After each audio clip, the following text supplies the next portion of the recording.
100 கோடி ரூபாய் பட்ஜெட், 30 லட்சம் தொண்டர்கள், உளவுத்துறை ரேடார்ல விஜய் கட்சி மாநாடு.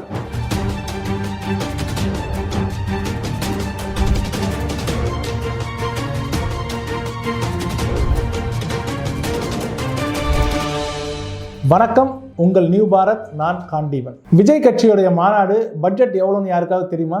விஜயை பொறுத்த வரைக்கும் அந்த கட்சி பெயர் அறிவிப்பு, கொடி அறிமுகம் செஞ்ச நிகழ்ச்சி இது போல இல்லாமல் விக்கிரவாண்டியில் பார்த்தீங்கன்னா மாநாடு மிகப்பெரிய அளவில் ஒரு பிரம்மாண்டமான ஒரு மாநாடாக நடத்தணும் அப்படின்னு சொல்லிட்டு நடிகர் விஜய் முன்னின்று எல்லா ஏற்பாடுகளையும் பண்ணிட்டு வந்துட்டு இருக்காரு. இந்த மாநாடு அமைக்கக்கூடிய அந்த மேடைக்கு பார்த்தீங்கன்னா பெரிய அளவில் ஒரு அமௌண்ட்டை செலவு பண்ணுறதுக்கு திட்டமிட்டு இருக்காங்க. அதுவும் பார்த்தீங்கன்னா இந்த உலக அளவில் பிரபலமான இந்த இசைக்கலைஞர்கள் ஒரு ஸ்டேஜ் போடுவாங்க இல்லையா, அதுக்கு ஈக்குவலான ஒரு ஸ்டேஜை விக்கிரவாண்டி மாநாட்டுக்கு போகிறதுக்கு ஏற்பாடு செஞ்சுட்டு இருக்காங்க தாவேக கட்சி. இந்த மாநாட்டுக்கு பாத்தீங்கன்னா விஜய் வர்றதுக்கு முன்னால மாநாடு நடைபெறக்கூடிய அந்த திடல் இருக்கு இல்லையா, அதுல 4 பக்கமும் பாத்தீங்கன்னா அந்த ரேம்ப் வாக் பண்ணக்கூடிய வகையில மேடையை வடிவமைக்கிறதுக்கு பிளான் பண்ணியிருக்காங்க. இந்த தமிழக வெற்றி கழகத்துடைய மாநாடு ஃபுல் டே நடக்குமா அப்படின்னா நடக்காது. சாயந்தரம் தான் இந்த மாநாடு முக்கியமா நடைபெறும் அப்படின்னு சொல்றாங்க. அந்த மாநாடு ஸ்டேஜ்ல பாத்தீங்கன்னா 5 அப்படி இல்லைன்னா ஒரு 6 பேர் மட்டும் தான் ஃபர்ஸ்ட் உட்காருவாங்க.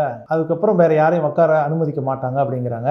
அதிலும் பாத்தீங்கன்னா அந்த 5 இல்ல 6 பேர் உட்கார்றாங்க இல்லையா, இவங்க எல்லாம் மேடையில ஸ்பீச் கொடுப்பாங்க. மாநாட்டில் விஜய் பேசுறதுக்கு முன்னால இந்த ஸ்பீச் எல்லாம் முடிச்சதுக்கு அப்புறம் அவங்கள கீழே இறக்கிட்டு விஜய் வரும்போது மாநாடோட ஸ்டேஜ்ல தனியா இருக்கும், காலியா இருக்கும். அதுல விஜய் மட்டுமே உட்காரத்துக்கு திட்டமிட்டு இருக்காங்க. விக்கிரவாண்டியில இந்த மாநாடு நடைபெறக்கூடிய இடம் இருக்கு இல்லைங்களா, அது 218 ஏக்கர் நிலத்துல ஒரு 100 அடிக்கு ஒரு டிஸ்டன்ஸ்ல பாத்தீங்கன்னா ஒரு பெரிய எல்இடி ஸ்கிரீன் வைக்கிறதுக்கு ஏற்பாடு பண்ணியிருக்காங்க.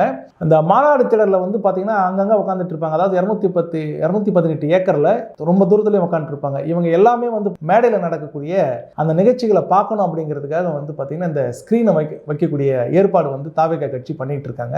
அப்புறம் இந்திய அளவில் புகழ்பெற்ற அந்த ஹார்ட் டைரக்டர்னு சொல்லுவாங்க இல்லையா, வடிவமைக்கக்கூடிய கலைஞர்கள், அவங்கள ஒருத்தரை தேடி இந்த மாநாட்டு மேடை அமைக்கிறதுக்கு உண்டான திட்டத்தை விஜய் ஏற்பாடு பண்ணிக்கிட்டு இருக்குதா சொல்றாங்க.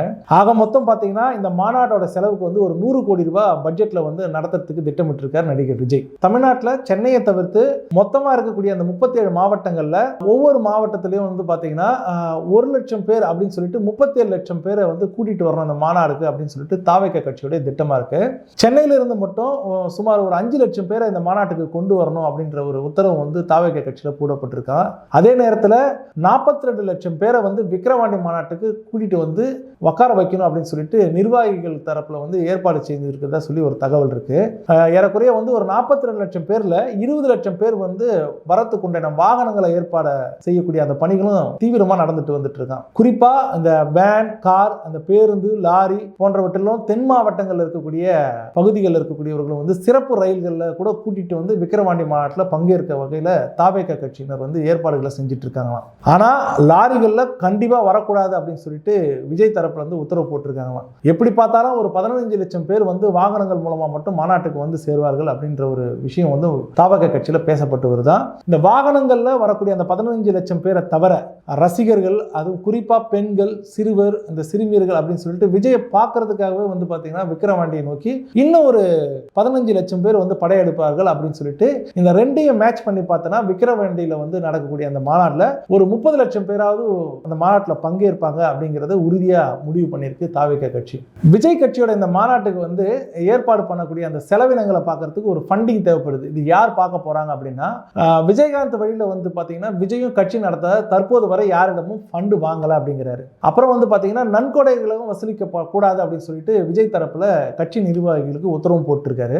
அதே நேரத்தில் மாநாட்டுக்கு ஆட்களை கூட்டு வராங்க இல்லையா, அந்த செலவு கட்சி தலைமை பார்த்துக்கும், நீங்க ஆட்களை மட்டும் கூட்டிட்டு வந்தா போதும் அப்படின்னு சொல்லி நிர்வாகிகள் இந்த வேலையை மட்டும் பாருங்க அப்படின்னு சொல்லிட்டு மாவட்ட தலைவர்களுக்கு தாவேக கட்சியில உத்தரவு போட்டிருக்காங்க. அதாவது மாநாட்டுக்கு ஆட்களை கூட்டு வரதுக்கு தேவையான வாகன செலவு, அதே நேரத்தில் உணவு செலவு, இது எல்லாத்தையுமே பாத்தீங்கன்னா தாவேகவுடைய தலைமை, அதாவது விஜய் தரப்பே கொடுக்கறதுக்கு உண்டான ஏற்பாடு நடந்துட்டு வருதான். ஃபார் எக்ஸாம்பிள் பாத்தீங்கன்னா ஒரு வேன் கன்னியாகுமரியில இருந்து கிளம்பி இங்க மாநாட்டுக்கு வருது அப்படின்னா அந்த வேன்ல மொத்தம் பேர் எத்தனை பேர் டிராவல் பண்றாங்க, அவங்களுக்கு எத்தனை வேலை உணவு, அதே நேரத்தில் என்னென்ன டைம்ல டீ கொடுக்கணும், காஃபி கொடுக்கணும், இது எல்லாமே ஒரு கால்குலேஷன் எடுத்து தலைக்கு ஒரு 2000 ரூபாய் அப்படிங்கிற ஒரு விஷயத்தை கணக்கு போட்டு வச்சிருக்காங்களா. இதை விநியோகத்துக்கு உண்டான ஏற்பாடும் தாவேக கட்சியில நடந்துட்டு இருக்காங்க. அதே போல பாத்தீங்கன்னா இந்த கன்னியாகுமரின்றது டிஸ்டன்ஸ், இது போல மற்ற ஒரு விக்கிரவாண்டிக்கும் பக்கத்தில் இருக்கிற ஒரு மாவட்டத்திலிருந்து கூப்பிட்டு வராங்கன்னா அந்தந்த தொலைவுக்கு ஏற்ற மாதிரியான செலவுகளை கணக்கு போட்டு அந்த நிர்வாகிகளுக்கு கொடுக்கறதுக்கு திட்டமிட்டு இருக்காங்களாம். தாவேகாவுடைய அந்த மாநாடு விளம்பர செலவு இருக்கு இல்லைங்களா, அதான் ஊர்ல வந்து பாத்தீங்கன்னா இந்த மாநாடு நடக்கிறதுக்கு முன்னால ஃபிளக்ஸ் பேனர்லாம் வைப்பாங்க இல்லையா, இந்த செலவெல்லாம் வந்து நிர்வாகிகள் வந்து பார்த்துக்கொள்ள சொல்லி தலைமை சொல்லியிருக்கான். உடனே என்ன பண்ணியிருக்காங்க, இந்த விளம்பர வேலைகளில் மட்டும் வந்து அங்கே இருக்கக்கூடிய நிர்வாகிகள் வந்து தங்களுடைய சொந்த கை காசை போட்டு செலவழிச்சு இந்த பேனர்கள் வைக்கக்கூடிய வேலையை பார்த்துட்டு இருக்காங்களாம். ஆக இந்த விக்கிரவாண்டி மாநாட்டிற்கு வந்து பாத்தீங்கன்னா விஜய் வந்து ஏறக்குறைய ஒரு 100 கோடி ரூபாய் பட்ஜெட் போட்டு வச்சிருக்கிறாராம். சரி, இந்த 100 கோடி ரூபாயும் ஒயிட்டா செலவழிப்பது அப்படிங்கிறது வந்து ரொம்ப கஷ்டமான விஷயம். அதனால தான் என்ன பண்றாருனாக்கா, ஆந்திரா அதே நேரத்தில் கர்நாடகாவை சேர்ந்த சில தயாரிப்பாளர்கள் அதாவது பினான்சியர்களை வந்து விஜய் வந்து ஃபண்டிங்க்கு அணுகி இருக்குதா சொல்லி சொல்றாங்க.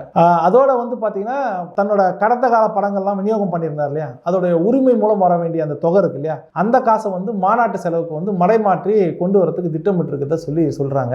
தமிழகத்தை பொறுத்த வரைக்கும் பாத்தீங்கன்னா தற்போது வரை விஜய் மாநாட்டிற்கு ஃபண்டிங் செய்யறதுக்கு யாருமே தயாரா இல்லைன்றாங்க. ஆனா வழக்கமா வந்து பாத்தீங்கன்னா இங்க அரசியல் கட்சிக்கு ஃபண்டிங் செய்யக்கூடிய அந்த பெரும் தொழிலதிபர்கள் தான் இருக்காங்க இல்லையா, அவங்க என்ன சொல்றாங்களா, அவங்க வந்து எங்களை கேட்டாங்கன்னா கண்டிப்பா விஜய் கட்சிக்கு நாங்க ஃபண்டிங் பண்றதுக்கு தயாரா இருக்கும் அப்படின்னு தான் சொல்றாங்க.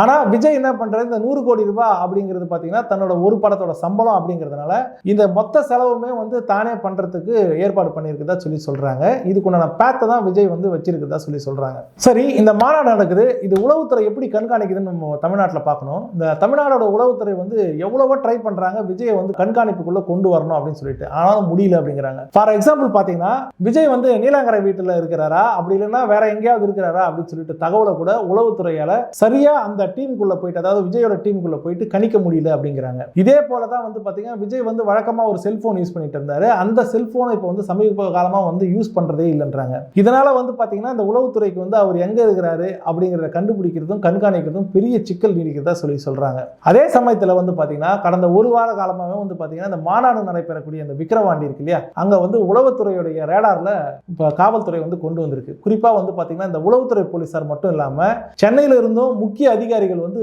விக்கிரவாண்டிக்கு போய் முகாம் அமைச்சிருக்காங்க. அங்க நடைபெறக்கூடிய ஏற்பாடு, அப்புறம் அந்த மாநாடு திடலுக்கு வரக்கூடியவர்கள் யார் யாரு, எத்தனை பேர் வருவாங்க, அதே நேரத்தில் இதுக்கு செலவு செய்யறது யார் அப்படிங்கறதெல்லாம் மோப்பம் பிடிக்கக்கூடிய வேலையை வந்து இப்போ உளவுத்துறை பார்த்துட்டு இருக்கான். அந்த மோப்பம் பிடிச்சி அந்த விஷயத்தை வந்து மேலிடத்தை சொல்றதுக்கு வந்து பாத்தீங்கன்னா விக்கிரவாண்டியில தமிழக உளவுத்துறை வந்து ரேடார் மூலமா கண்காணிச்சு ஒரு முகாமிட்டு தொடர்ந்து பணியை மேற்கொண்டு வந்துட்டு இருக்காங்களாம். இந்த மாநாடு நடக்கும்போது இதோட முழு விவரங்களை தெரியும். இன்னொரு அரசியல் தொகுப்பு நிகழ்ச்சியில் உங்களை சந்திக்கும் வரை உங்களிடமிருந்து விடைபெறுகிறேன். எப்போதும் போல் நான் உங்கள் காண்டீவன்.